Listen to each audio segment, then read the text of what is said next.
The next question comes from Frank Mealy, and it goes to Senator Walsh.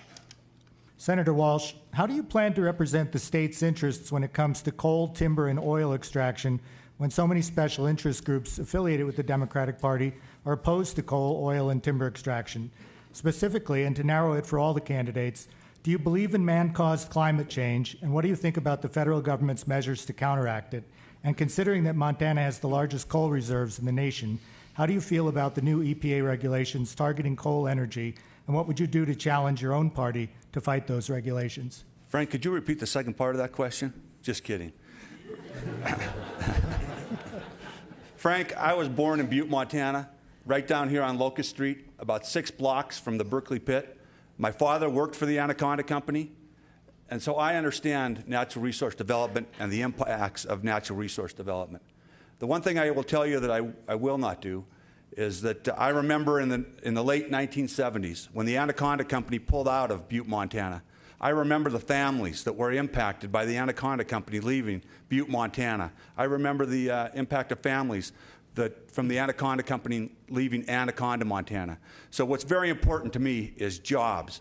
Montana has a vast array of natural resources in this state, and we have to make sure that we are capturing and doing everything we can to create jobs in those industries, because we are going to have to rely on natural resources for many years to come.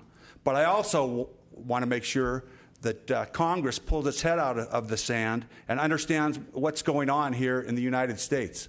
You know, when I worked for the Montana National Guard, I served as a Plans, Operations, and Military Support Officer in the year of 2000, when over 1 million acres of Montana was on fire.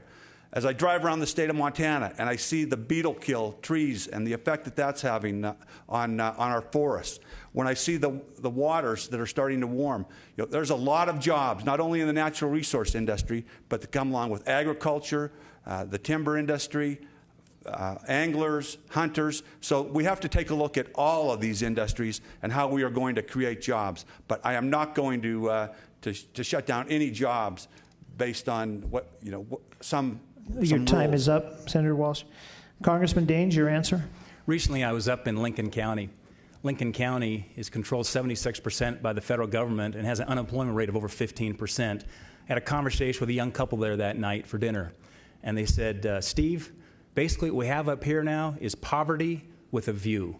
As the timber industry has been decimated by extreme interests. When I was growing up in Montana, we used to have 30 active sawmills.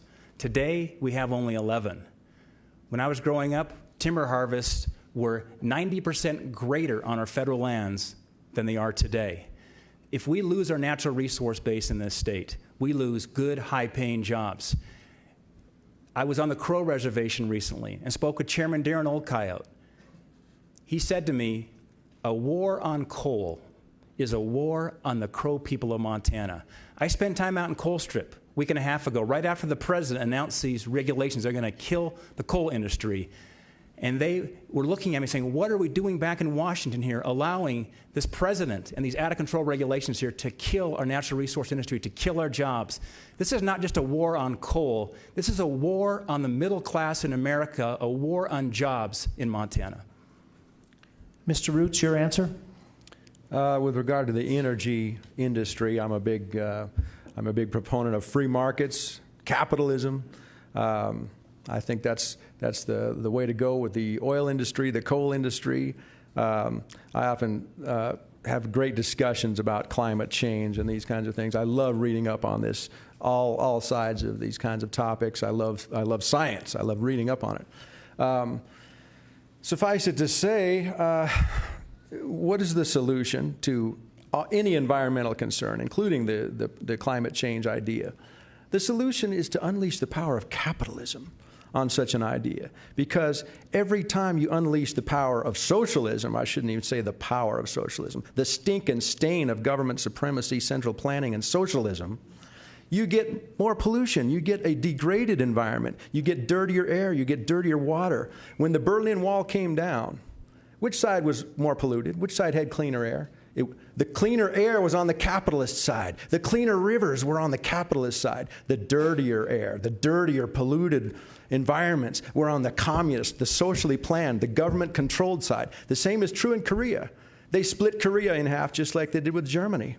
In Korea, you go there today, the capitalist side, remember, there are enemies of capitalism. There are enemies of capitalism right here in Montana who want it shut down, taxed, regulated, stopped. They would create a degraded environment like you wouldn't believe. Just look at North Korea. Senator Walsh, your response? You know, in a previous question, Congressman Daines stated that he was the only one on this stage that has created jobs. The question that I have for Congressman Daines is, where do you create the jobs? Do you create the jobs here in Montana, or do you create the jobs overseas? We want to create the jobs here in Montana.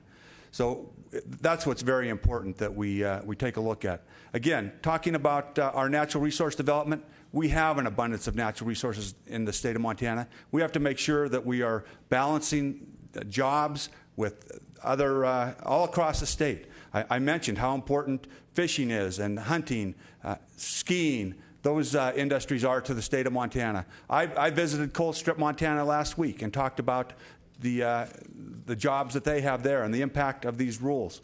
So we are going to come up with Montana solution to developing these rules, but I will not support any rules that are going to take away jobs from Montanans. Congressman Daines, your response? Senator, John Walsh was in Billings recently at an anti-coal rally. There were some members from some of the unions there that saw him there embracing some of these extreme activists that seek to shut down the coal business. You can't have it both ways. And I can tell you, my conversation out in Colstrip 2 weeks ago was a very different conversation than the conversation that John had out there. Okay. Mr. Roots, your response?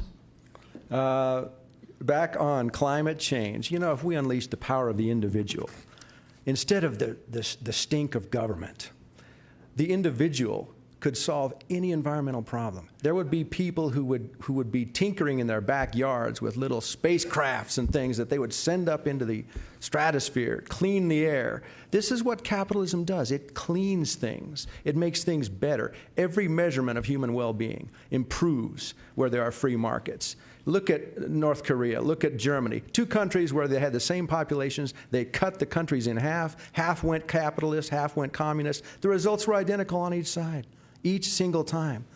Every measurement of human well-being improves when there is freedom and free markets.